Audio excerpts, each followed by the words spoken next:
നിങ്ങളുടെ ഇഷ്ട പരമ്പരകൾ എക്സ്ക്ലൂസീവായി സൺ നെക്സ്റ്റ് ആപ്പിലൂടെ തികച്ചും ഫ്രീ ആയി ഇപ്പോഴേ ആപ്പ് ഡൗൺലോഡ് ചെയ്യൂ.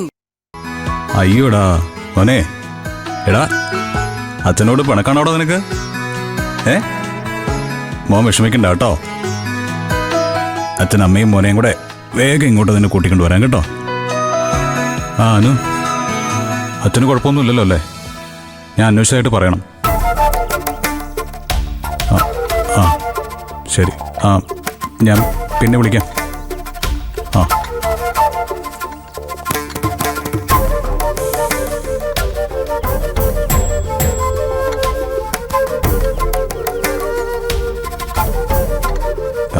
അനുവാ, അവരവിടെ എത്തിയെന്ന് അറിയാൻ വേണ്ടി ചോദിക്കതാ.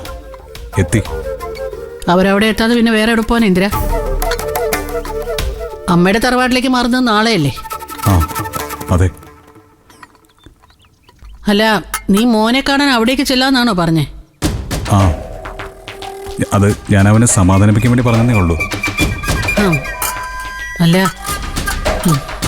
നീ ഇനി നിന്റെ മോനെയും ഭാര്യയും കാണണ്ടെന്നൊന്നും ഞാൻ പറയില്ല ഇന്ദിര. നിനക്ക് സമയം കിട്ടുമ്പോഴൊക്കെ അവരെ പോയി കാണണം. അവരിനി തറവാട്ടിലാണെങ്കിൽ അവിടെ പോയി കാണണം. നീ അനുവിനും മോനും ആവശ്യമുള്ളതൊക്കെ വാങ്ങിച്ചു കൊടുക്കുകയും വേണം. അവർക്കും ആഗ്രഹങ്ങളൊക്കെ ഉണ്ടാവില്ലേ? ഇങ്ങോട്ട് കൂട്ടിക്കൊണ്ടു വരുന്നതിനെ കുറിച്ച് മാത്രം തൽക്കാലം ആലോചിക്കണ്ട.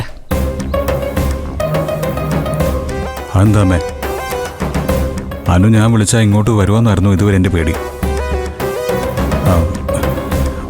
അവളുടെ തെറ്റിദ്ധാരണ മാറിയ സ്ഥിതിക്ക് സത്യൻ്റെ കല്യാണത്തിന് മുമ്പ് അവളെയും മോനെയും ഇങ്ങോട്ട് കൂട്ടിക്കൊണ്ട് വരുന്നതല്ലേ നല്ലത്. അനുവിൻ്റെ തെറ്റിദ്ധാരണ മാറിയാലും ഹർഷയ്ക്ക് കൊടുത്ത വാക്ക് നിനക്ക് മാറ്റാൻ പറ്റൂ ഇന്ദിര. അവളുടെ സ്വഭാവം നിനക്കറിയാലോ. ഇണങ്ങിയ നക്കിക്കൊല്ലും, പിണങ്ങിയ കുത്തിക്കൊല്ലുന്നവളാ. അവളുടെ ഡെലിവറി കഴിയുന്നത് വരെ നീയും അനുവും അവിടെ ഇവിടെയായിട്ടൊക്കെ തന്നെ നിൽക്ക്. അത് കഴിഞ്ഞാൽ പിന്നെ പ്രശ്നമില്ലല്ലോ. എന്താ നിന്റെ അഭിപ്രായം?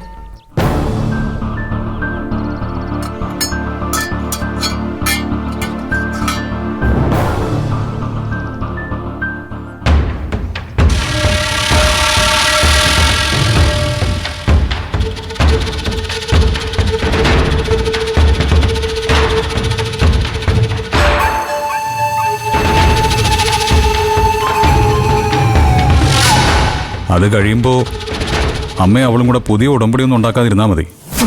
ഇല്ലടാ, ഇനി അവളെ കൊണ്ട് നമുക്ക് വലിയ ആവശ്യമൊന്നുമില്ല. ചില സഹായങ്ങളൊക്കെ കിട്ടുമെങ്കിലും ഹർഷ ഒരു തലവേദന തന്നെയാണെന്ന് എനിക്കും അറിയാം. അവൾക്കൊരു കുഞ്ഞ് ജനിച്ചാലേ അവളായി, അവളുടെ കുടുംബമായി. നമുക്ക് പിന്നെ ആ കുടുംബമായിട്ട് ഒരു ബന്ധവും വേണ്ട. നിനക്ക് ധൈര്യമായിട്ട് അനുപമയും മോനെ ഇങ്ങോട്ട് കൂട്ടിക്കൊണ്ടുവരികയും ചെയ്യാം.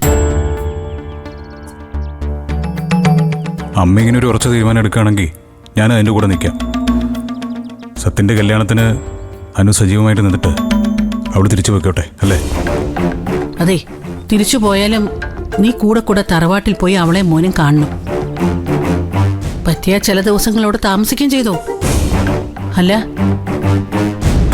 കോടികൾ ആസ്തിയുള്ള തറവാടാണെന്നൊക്കെയല്ലേ പറയുന്നേ. അതൊക്കെ സത്യമാണോന്ന് അറിയണ്ടേ ഇന്ദിര?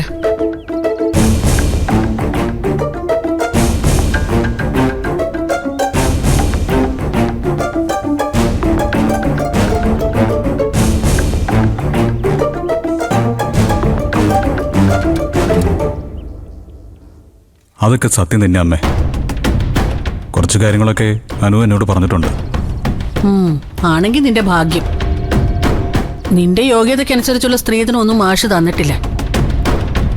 അതുകൊണ്ട് അമ്മയുടെ സ്വത്ത് കണക്ക് പറഞ്ഞു വാങ്ങാൻ നീ അനുപമയോട് പറയണം.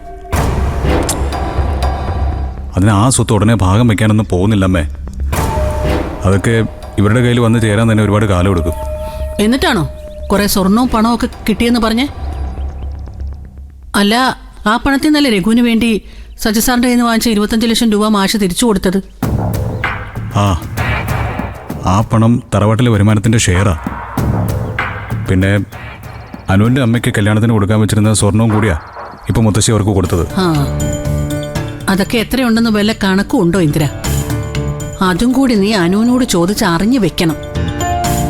അതിനും കൂടി നിനക്ക് അവകാശമുള്ളതാ, മറക്കരുത്. ഞാൻ പറയുന്നത് വല്ലതും മനസ്സിലാവുന്നുണ്ടോ ഇന്ദിര? അനന്തം മാഷ് രഘുവിന് എല്ലാ അധികാരം കൂടെ കൊടുത്താലേ അവൻ അതെല്ലാം സ്വന്തമാക്കും. അതിനുള്ള ഇട വരുത്തരുത്. ആ അമ്മേ, ഞാനൊന്ന് പുറത്തു പോയിട്ട് വരാം. വണ്ടി ഒന്ന് വർക്ക്ഷോപ്പിൽ കൊടുക്കണം. നാളെ നമ്മൾ സച്ചി സാറിൻ്റെ അമ്മാവൻ്റെ വീട്ടിൽ പോവല്ലേ? ആ അപ്പോൾ സ്കൂട്ടറിൻ്റെ ആവശ്യമില്ലല്ലോ. വരുമ്പോഴേക്കും അത് ശരിയാക്കി കിട്ടുകയും ചെയ്യും. ഞാനെന്നാ പോയിട്ട് വരാം. ശരി.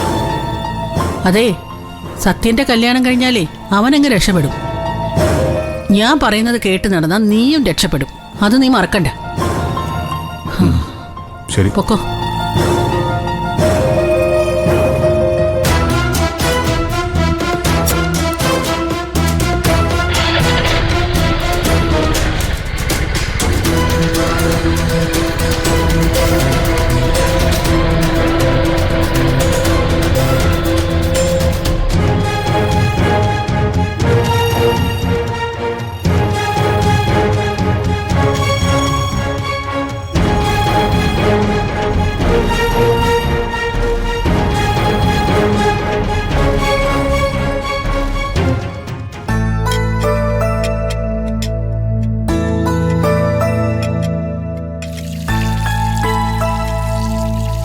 ചേച്ചി മാറും, ഞാൻ കഴുകാം. വേണ്ട വേണ്ട, നീ അത് എവിടെ വെച്ചിട്ട് മാറി നിന്നു, ഞാൻ കഴുകിക്കോളാം. അവിടെ വെക്ക്.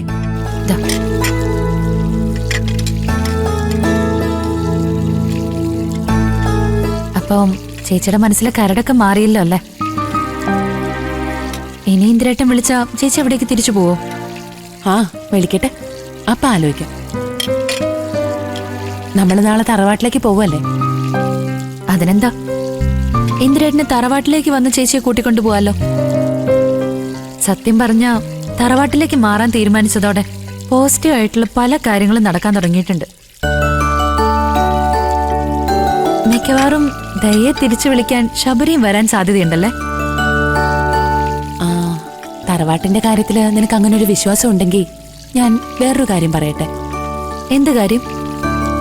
ആ, ഞാൻ പറഞ്ഞു തുടങ്ങുമ്പോ തന്നെ മുഖം തിരിക്കാതെ നീ ക്ഷമയോടെ മുഴുവൻ കേൾക്കണം.